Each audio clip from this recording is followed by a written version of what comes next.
Hello guys, तो कैसे हम सब, स्वागत है आप सबका एक और नए वीडियो में। ये एक मार्केट एनालिसिस वीडियो होने वाला है। तो इसमें हम लोग डिस्कस करेंगे कि ट्यूसडे के दिन हमारा मार्केट कैसा बिहेव कर सकता है, उस बारे में हम लोग यहाँ पे डिस्कस करेंगे। हम लोग 3 एसेट पे डिस्कस करेंगे, निफ्टी 50, बैंक निफ्टी और फिर निफ्टी। फिर निफ्टी इसलिए क्योंकि कल उसकी एक्सपायरी है। उम्मीद करता हूँ आपका जो कल का एनालिसिस का वीडियो था, मंडे का एनालिसिस का वीडियो था, वो आपके लिए हेल्पफुल रहा होगा।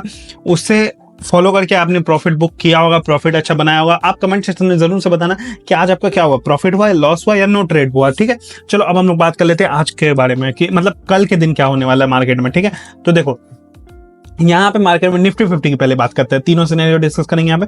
निफ्टी 50 में एक ट्रेंड लाइन नजर आ रहा है, विजिबल ट्रेंड लाइन। आज के दिन तो साइडवेज ही रहा, मोर ऑफ अ साइडवेज रहा। तो कल के दिन का बात कर लेते हैं। यहाँ पे देखो, अगर फ्लैट ओपनिंग होता है मार्केट में कल अगर फ्लैट ओपनिंग होता है इस जगह में कहीं भी, तो और फ्लैट ओपनिंग के बाद ऊपर जाता है तो ये ट्रेंड लाइन पे हम लोग शॉर्ट करेंगे, या फिर इसका ब्रेकडाउन जब मिले तब शॉर्ट करेंगे। मेजरली कल शॉर्ट करना है जब तक कोई कैटलिस्ट ऐड नहीं होता है, एक्सटर्नल फैक्टर ऐड नहीं होता है। बुलिश हम लोग कब जाएंगे, जब इस लेवल का ब्रेकआउट मिलेगा, तब हम लोग बुलिश जा सकते हैं। 22,250 के ऊपर हम लोग बुलिश जा सकते हैं। ठीक है, अब यहाँ पे बात कर लेते हैं गैप अप गैप डाउन के बारे में। ठीक है, तो देखो अगर गैप अप होता है, इसके ऊपर गैप अप होता है मान लेते हैं, और गैप अप होने के बाद अगर यहाँ पे ट्रेंड लाइन का और 22,180 का सपोर्ट लेता है, तो हम लोग यहाँ से शॉर्ट टर्म बुलिश हो सकते हैं। जब तक इसका ब्रेकआउट मिल जाए तो फिर और भी अच्छा टारगेट मिल सकता है, बट यहाँ पे हम लोग शॉर्ट टर्म बुलिश हो सकते हैं। और अगर यहाँ पे सपोर्ट नहीं लेता है, इसके नीचे आ जाता है, तो फिर हम लोग यहाँ से भी बिंदास शॉर्ट कर सकते हैं। पहला टारगेट यहाँ, दूसरा टारगेट 22,055, तीसरा टारगेट 22,000 का। ठीक है, अब हम लोग बात कर लेते हैं गैप डाउन में क्या करना है। गैप डाउन का बात होता है, चलो आ जाओ। तो देखो गैप डाउन में एक सिनेरियो यहाँ पे बन रहा है कि अगर यहाँ पे गैप डाउन होता है इस लेवल के आसपास और यहाँ 22,000 का लेवल है, तो पहले मार्केट को थोड़ा चलने देंगे। मानते हैं गैप डाउन होने का थोड़ा नेगेटिविटी शो किया, यहाँ पे मार्केट यहाँ पे आके थोड़ा पॉज लिया। यहाँ पे अगर पॉज लेता है ना, तो बहुत ही अच्छा अपॉर्चुनिटी होता है यहाँ से भी लॉन्ग करने का, बट शॉर्ट टर्म बुलिश इसलिए क्योंकि ओवरऑल ट्रेंड लाइन फॉलो कर रहा है, मार्केट का ट्रेंड नेगेटिव। मुझे नहीं लगता खुलते ही डाउन जाए। ठीक है, डाउन जाता है अगर और यहाँ पे सपोर्ट लेता है तो हम लोग यहाँ से लॉन्ग जा सकते हैं। लॉन्ग जाने का हमारा पहला टारगेट होगा 22,100। यहीं पे आप पूरा अपना बुक कर लेना, ज्यादा लंबा तक होल्ड मत करना, स्टॉप लॉस के साथ जाना लॉन्ग, क्योंकि लॉन्ग जाने में थोड़ा सा रिस्की है। बट अगर इसके नीचे का ब्रेकडाउन मिलता है ना किसी भी कंडीशन में, तो भाई हमें अच्छा खासा टारगेट देखने को मिल सकता है, क्योंकि एक साइकोलॉजिकल नंबर का ब्रेकडाउन मिलेगा तो अच्छा खासा डाउन साइड में भी टारगेट देखने को मिल सकता है। ठीक है, ये हो गया निफ्टी की बात। अब हम लोग कर लेते हैं बैंक निफ्टी के बाद। बैंक निफ्टी और फिर निफ्टी देखो मोर ऑफ अ सेम उनमें चलता है, सेम कैंडलस्टिक पैटर्न वगैरह बनता है। ठीक है, तो हम लोग यहाँ पे बात कर लेते हैं फिर बैंक निफ्टी। तो देखो बैंक निफ्टी में दो कंडीशन यहाँ पे बनता आ रहा है। बैंक निफ्टी में दो कंडीशन ये है, पहला तो एक मेजर ट्रेंड लाइन आ रहा है बड़े टाइम फ्रेम पे, और एक शॉर्टर टाइम फ्रेम पे ये एक अच्छा खासा ट्रेंड लाइन आ रहा है। ठीक है, और एक इंपॉर्टेंट बात, बैंक निफ्टी एक अच्छे लेवल पे, ये नहीं कि बैंक निफ्टी में जब ये रैली आया था ना, रैली के बाद ऐसा नहीं कि ट्रेंड चेंज हुआ है। मुझे अभी भी लग रहा है कि बैंक निफ्टी में पोटेंशियल है, ये ऊपर कभी भी ऊपर भाग सकता है। किसी भी दिन ये 600-700 पॉइंट का मूवमेंट देखें ऊपर भाग जाएगा, सारा ये जो नेगेटिविटी है कवर कर लेगा। हाँ, और मुझे लगता है कल वैसा हो सकता है, बट कल हमें थोड़ा स्मार्टली प्ले करना है। तो यहाँ पे ये जो जोन है ना, यहाँ पे एक टाइप का हम लोग बोल सकते हैं, जब आप बड़े टाइम फ्रेम पे देखेंगे इसको, तो ये एक ब्रेकआउट है, ब्रेकआउट के बाद ये रिटेस्ट हो रहा है। ठीक है, तो अब हम लोग इसको आ जाते हैं शॉर्ट टाइम फ्रेम पे, मतलब शॉर्ट टाइम फ्रेम पे है। अब चार्ट को जूम करते हैं और यहाँ पे डिस्कस करते हैं। तो देखो यहाँ पे अगर फ्लैट ओपन होता है कल बैंक निफ्टी, फ्लैट ओपन होने के बाद यहाँ पे रेजिस्टेंस लेता है या यहाँ पे रेजिस्टेंस ले रहा है, तो हम लोग यहाँ पे शॉर्ट करेंगे। बट शॉर्ट करेंगे तो ज्यादा बड़ा टारगेट मिलेगा नहीं, अच्छा खासा टारगेट है, 46,300 का टारगेट मिल सकता है। ठीक है, अगर गैप डाउन ओपन होने के बाद ये जो जोन है ना, ये एक मेजर सपोर्ट जोन है, इसका ब्रेकडाउन मिलता है तो हमें नीचे के साइड में अच्छा खासा टारगेट मिलेगा। बट मुझे ऐसा लगता है कि यहाँ से मार्केट बाउंस करने वाला है बैंक निफ्टी में। ऐसा क्यों? क्योंकि ब्रेकआउट के बाद अभी तक तो मुझे रीटेस्ट वाला फेज लग रहा है, मैं पूरा तरह से बैंक निफ्टी में नेगेटिव नहीं हूँ।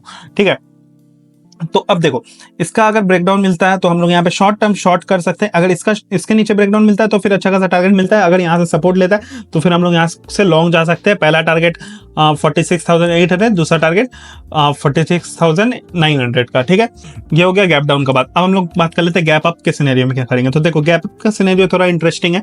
गैप अप के सिनेरियो में क्या है, अगर गैप अप खुलता है मार्केट इस जगह पे, ठीक है, इस ट्रेंड लाइन पे सपोर्ट ले रहा है और 46,750 के आसपास का लेवल का सपोर्ट ले रहा है। अगर इन दोनों लेवल का सपोर्ट ले रहा है गैप अप खुलने के बाद, तो हम लोग यहाँ पे लॉन्ग कर सकते हैं। लॉन्ग करने पे फिर हम लोग को पहला ट्रेंड लाइन, ये जो मेजर ट्रेंड लाइन आ रहा है, इसका ब्रेकआउट का वेट करना होगा। इसके ब्रेकआउट भी अगर मिलता है, यहीं पे ट्रेड लेना है। बट अगर आप में होल्डिंग कैपेसिटी है, स्टॉप लॉस के साथ अगर होल्ड कर सकते हो और इसका ब्रेकआउट मिल जाता है, तो इसके ब्रेकआउट के बाद हम लोग को 47,000 इसका ब्रेकआउट होगा यहाँ पे जो होगा, तो इसके ब्रेकआउट के बाद हमें अच्छे खासे 47,300 47,500 तक का टारगेट मिल सकता है, और इसके ब्रेकडाउन पे अच्छा खासा टारगेट मिल सकता है। तो ये हो गई फिन निफ्टी की बात। अब हम लोग बैंक निफ्टी की बात। अब हम लोग कर लेते हैं फिन निफ्टी की बात। फिन निफ्टी में कैसे ट्रेंड लेना है, तो फिन निफ्टी भी लगभग सेम ही है और बहुत ही कॉमन, बहुत ही बेसिक इसमें प्राइस एक्शन बन रहा है। प्राइस एक्शन ये है, इसमें एक ट्रेंड लाइन आ रहा है मस्त, ठीक है, कोई दिक्कत नहीं है, ट्रेंड लाइन आ रहा है। इसके ब्रेकडाउन पे शॉर्ट, इसके ब्रेकआउट पे लॉन्ग, लॉन्ग में यहाँ पे इसका ब्रेकआउट पॉसिबल अगर नहीं लगता क्योंकि ट्रेंड डाउन है, ठीक है, ये हो गई फ्लैट ओपनिंग।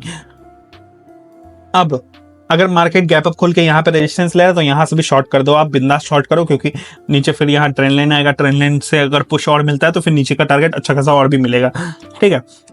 अब हम लोग बात करते हैं gap up gap down scenario. Gap up gap down scenario में क्या क्रिएट होता है, देखो अगर गैप अप होता है मार्केट इस ट्रेंड लाइन के ऊपर और ये इस लेवल के ऊपर 20,640 के ऊपर, तो यहाँ पे सपोर्ट ले रहा है, तो हम लोग यहाँ से लॉन्ग जा सकते हैं। लॉन्ग जाने पे हम लोग को 20,800 तक का टारगेट मिल सकता है। 20,800 का पहला टारगेट रहेगा, उसका 20,870 तक का टारगेट हम लोग को देखने को मिल सकता है अगर यहाँ पे स्ट्रांगली सपोर्ट को होल्ड करता है मार्केट।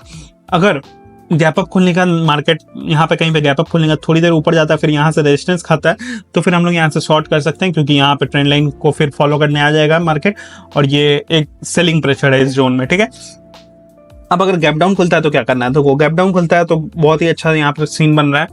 गैप डाउन में यहाँ पे मान लेते हैं गैप डाउन खुला है। गैप डाउन खुलने के बाद अगर मार्केट डायरेक्टली नीचे जा रहा है तो थोड़ी देर होल्ड करना है, क्योंकि ऐसे ट्रेड में कूदेंगे तो लॉस होने के चांसेस है।